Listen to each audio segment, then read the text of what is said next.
आज मैं आपको एक ऐसी कहानी सुनाने जा रहा हूं जो हमारे प्राचीन तंत्र विद्या की सबसे खतरनाक शाखा के बारे में है।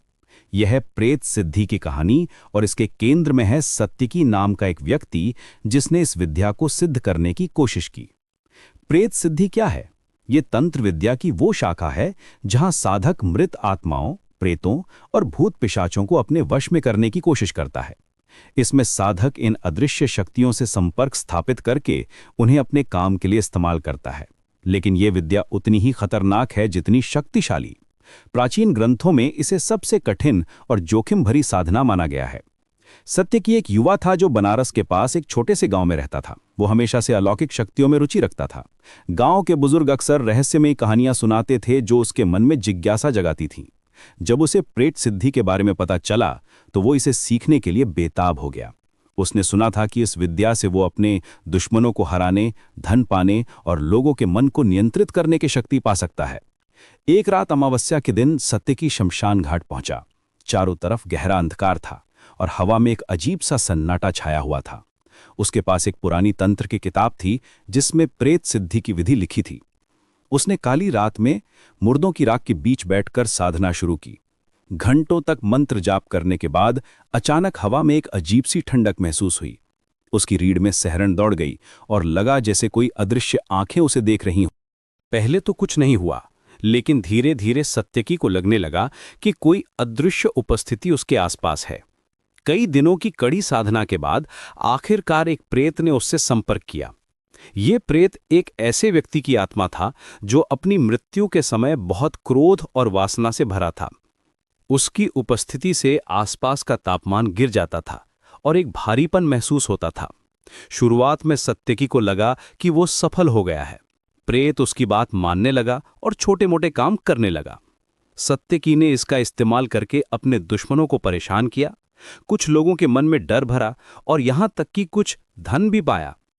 पहले कुछ हफ्तों में उसे लगा जैसे उसने एक अद्भुत शक्ति पाली है, लेकिन जल्दी ही प्रेत सिद्धि के नुकसान सामने आने लगे।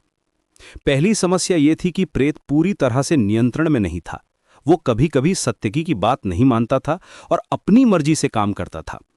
कई बार वो रात में सत्यकी को परेशान करता था और अजीब आवाजें सुनाई देती थीं। दूसरी समस्या ये थी कि प्रेत के साथ जुड़ाव के कारण सत्यकी का मानसिक संतुलन बिगड़ने लगा।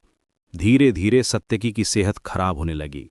उसका वजन कम होने लगा, नींद आना बंद हो गई और वो हमेशा परेशान रहने लगा। उसकी आंखों के नीचे काले घेरे पड़ गए और चेहरे से रौनक गायब हो गई। सबसे बुरी बात यह थी कि प्रेत अब उसे छोड़ने को तैयार नहीं था। वो सत्यकी के जीवन में इतना घुस गया था कि उसकी पहचान ही बदल गई थी।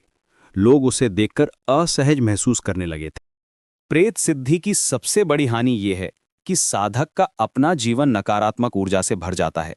जो प्रेत या आत्माएं वश में की जाती हैं, वे अक्सर अपनी मृत्यु के समय के क्रोध, वासना और दुख से भरी होती हैं।